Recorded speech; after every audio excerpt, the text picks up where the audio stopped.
Hello and welcome back from lockdown. As we get ready to see each other a little bit more over the next few weeks, as we come up towards Christmas and churches are open again from this Sunday for our services, I thought I'd say a few things about keeping ourselves safe in this next period of dealing with the coronavirus. And rather than give you a long set of rules, which I don't know about you, but I'm struggling to remember what applies. Thought I'd give you one single principle which I think will help us all keep safe and keep one another safe.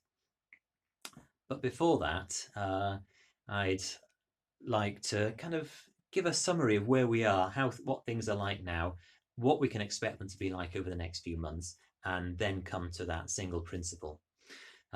So, where are we now? Well, to start with, I think the headline figures and the quite upsetting headline figures. Um, so we're coming close to that point now where 1 in every 1,000 people in the UK has died of COVID over the last year. That's not 1 for every 1,000 who've caught it, that's 1 for every 1,000 of the population. We're not there yet, but we may well be soon. And the other thing that will potentially worry us a little bit is that even after lockdown, our current infection rates in the UK are that 1 in every 100 people is currently a carrier of the disease. So out and about, we are likely to come into contact people who are carrying the disease.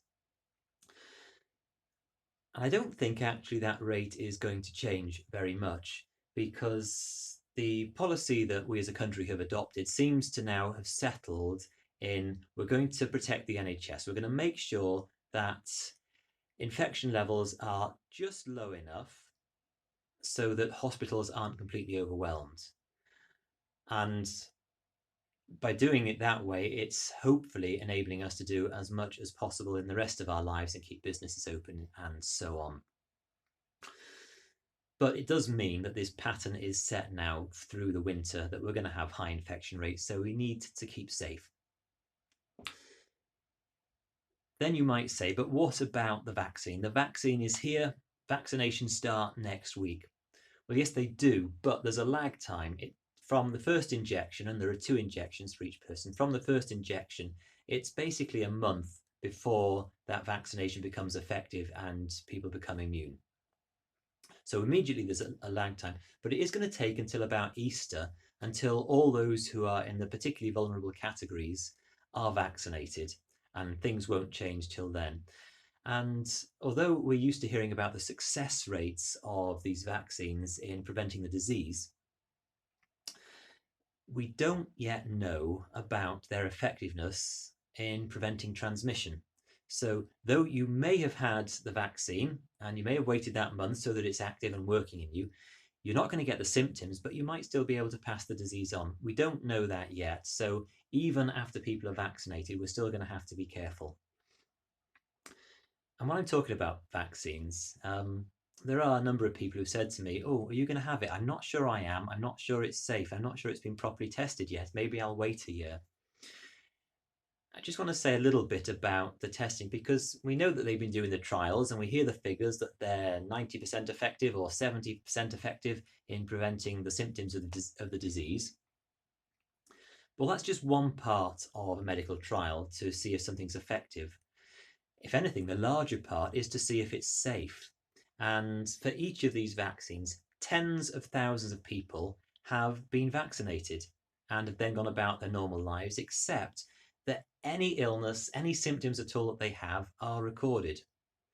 So, as my wife, the medical statistician, put it, the people who are assessing these trials, they know exactly how many headaches have been had by those tens of thousands of people. Everything is recorded, and any indication that it's not safe, the trial gets stopped. And if it's shown that actually it was something else that was causing the issue, then the trial continues. So tens of thousands of people have had these. Every symptom they've had, if they've had any at all, have been checked. And these vaccines you can rely on are as safe as any medicine. And of course, it's not just the companies that are checking them. The authorities also are then following up and checking that everything is as it should be and we can rely on them. So there's the winter ahead, a long winter as we all get gradually vaccinated. And as I say, probably by Easter for those who are particularly vulnerable. And then as time goes on, the rest of the categories, and I'm expecting by the time it gets to me, it probably will be early summer, possibly later in the summer.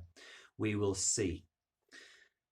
So that's where we are. Now, when it comes back to keeping ourselves and one another safe, well, you can rely that our churches are what they now call COVID secure environments. All the right things have been done, and our church wardens and the teams around them are doing a super job. And I'm sure it's the same in all our other local businesses as well. But there's this one principle that I want to share with you to help us all keep one another safe. But to understand why that works, first let's just remember how the virus spreads. It's a respiratory virus. It's in our breathing. That's where it comes from. That's where we pass it on. And that's why we wear a mask, because should I cough or sneeze or shout, a large number, and if I've got the disease, then a large number of virus particles will be projected quickly to a distance and potentially infect other people.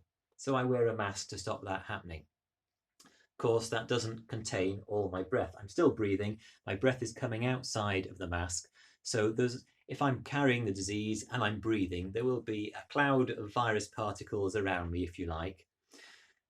Therefore, we keep a distance. Simple as that. And it's not just my breath, of course, because I scratch my face, I pick up my teeth maybe, I scratch my nose, I adjust my mask, and then if I've got the disease, I've got virus particles on my hands, and I will touch door handles, I will put my hands on places, on banisters and so on. So that's another way it can be picked up, that somebody else can put their hand on something I've touched if I've got the disease, and then they will scratch themselves in the face, fiddle with their nose, touch their mask before they put it on their face, and they potentially then will catch the disease as well. With all that in mind, one principle to keep us all safe, and that's very simply to assume that you have the disease. So when I go out, if I assume that I have it, well, I'm going to wear my mask so that I'm not going to project it to a great distance. I'm not going to stay very close to people, but I'm going to keep my distance a little bit. And it might mean, because we all forget, I do find myself on occasions backing away from people as we're talking, and I suspect they do the same to me, because we're just so used to walking up and having a chat. But we need to keep that little bit of distance to keep, potentially, if there's a cloud of virus particles around me, the more you get, the more likely it is that you will pick up the disease. So I want to keep that risk to a minimum for you. And likewise with my hands. I know I may have scratched my nose, my face, I may have touched my mask, which is carrying things. So before I touch anything else, I'm going to wash my hands. I'm going to be careful about what I touch, because I don't want to go into a shop or into church, touch the door handle, go on my merry way, and then leave that there as a hazard for anybody who comes by who may well touch it and then touch their face before washing their own hands afterwards. So that simple principle, assuming you've got it, if we all do that, we can all keep those precautions between us and other people, and nobody would be passing it on. Of course, we forget and we make mistakes, and that it will still spread, but let's see if we can keep it to a minimum amongst one another. And in a safe way, I look forward to seeing you all very soon. As I say, churches open again for normal services on Sunday with all the precautions around seating and doors and so on.